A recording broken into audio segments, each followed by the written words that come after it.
Hari ini Majelis Kehormatan Mahkamah Konstitusi atau MKMK akan menggelar sidang pembacaan putusan dugaan pelanggaran etik mantan Ketua MK sebelumnya, Anwar Usman dan beberapa hakim konstitusi lain. Pada Kamis pagi, 28 Maret, rencananya MKMK akan menggelar sidang putusan atas dugaan pelanggaran etik terhadap hakim konstitusi yang dilaporkan, yakni Anwar Usman, Saldi Isra, Arif Hidayat, dan Wahidudin Adams. Ada 5 laporan yang akan dibacakan putusannya oleh MKMK. Sebelumnya MKMK telah melaksanakan sidang pemeriksaan pendahuluan dan pemeriksaan sejak 15 Maret lalu.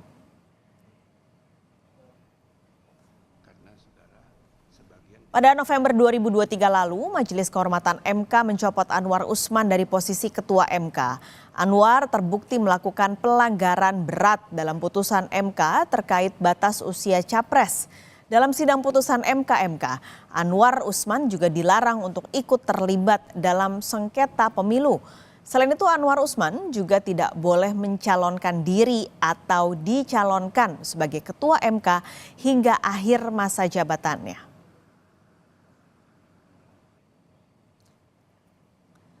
Tak hanya itu, Mahkamah Konstitusi juga akan melanjutkan sidang sengketa Pilpres 2024 dengan agenda mendengarkan jawaban Komisi Pemilihan Umum. Seperti yang disebut Ketua MK, Soehartoyo, di sidang yang digelar Rabu 27 Maret kemarin, MK memberi kesempatan kepada KPU sebagai termohon. KPU berkesempatan menjawab gugatan dari Ganjar Mahfud dan Anies Muhaimin. Selain KPU, MK juga memberi kesempatan kepada Bawaslu dan tim hukum Prabowo Gibran untuk memberi keterangan sebagai pihak terkait. Untuk update dari gedung Mahkamah Konstitusi, sudah ada jurnalis Kompas TV Veronica Kartono akan melaporkan langsung dari gedung Mahkamah Konstitusi. Veronica, ini akan ada 2 sidang. Yang pertama sidang gugatan sengketa Pilpres, ini lanjutan, lalu digelar pada siang, tapi pagi ini akan ada sidang Majelis Kehormatan MK terlebih dulu. Bisa Anda jelaskan kedua sidang ini akan seperti apa hari ini? Ya, selamat pagi Paskalis dan Saudara. Jadi pada pagi ini Mahkamah Konstitusi akan mengadakan beberapa sidang. Yang pertama adalah sidang pembacaan putusan dugaan pelanggaran etik oleh Hakim Konstitusi yang akan dilakukan oleh Majelis Kehormatan Mahkamah Konstitusi. Sidang ini terbuka untuk jurnalis, untuk wartawan yang akan dilaksanakan pada pukul 9 nanti di lantai 4 Gedung 2 Mahkamah Konstitusi. 2 dari hakim yang dilaporkan adalah diantaranya Anwar Usman beserta dengan Saldi Isra.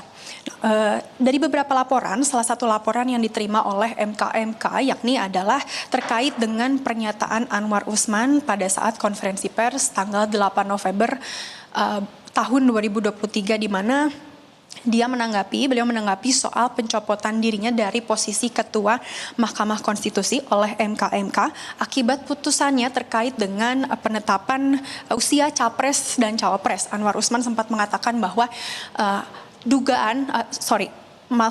gugatan yang dilayangkan oleh terhadap dirinya yakni terkait dengan batas usia capres dan cawapres merupakan fitnah yang keji, dan Anwar Usman juga telah mengetahui bahwa ini merupakan upaya politisasi yang menjadikan dirinya sebagai objek dari berbagai putusan di Mahkamah Konstitusi.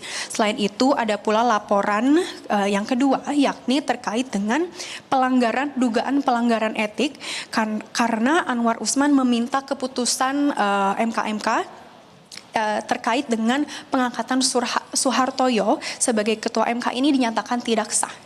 Jadi ini merupakan 2 dari beberapa laporan yang diterima oleh MKMK pada hari ini. Kemudian Paskalis, memang selain dengan sidang pembacaan putusan MKMK nanti, ada pula sidang terkait sengketa Pilpres yang agendanya pada hari ini adalah merupakan mendengarkan jawaban termohon, keterangan pihak terkait, dan pemberi keterangan. Jadi pada hari ini MKMK akan memberikan kesempatan bagi KPU sebagai pihak termohon, kemudian Bawaslu, dan juga tim hukum dari pasangan calon nomor urut 2 Prabowo Gibran untuk membacakan jawaban atas gugatan yang dilayangkan oleh pemohon kemarin hari. Jadi nanti pada hari ini rencananya Yusril beserta dengan tim hukum Prabowo Gibran akan menyampaikan jawaban dari permohonan yang dilayangkan oleh pemohon. Sebelumnya Paskalis, di hari kemarin ada sidang pemeriksaan pendahuluan di mana dari 2 sidang tersebut, sidang pertama yakni pemeriksaan pendahuluan terhadap tim pasangan calon nomor urut 1 yakni Anies Muhaimin. Kemudian yang kedua adalah terkait dengan sidang pemeriksaan pendahuluan dari pasangan calon nomor urut 3 Ganjar Pranowo dan Mahfud MD. Dari sidang tersebut baik paslon 1 maupun 3 mereka sama-sama meminta dilakukannya pemungutan suara karena diduga adanya pelanggaran berat oleh tim dari Prabowo Gibran. Begitu Paskalis. Baik, nanti kita akan nantikan jalannya kedua sidang pada hari ini. Terima kasih Veronica Kartono melaporkan langsung dari Gedung Mahkamah Konstitusi Jakarta.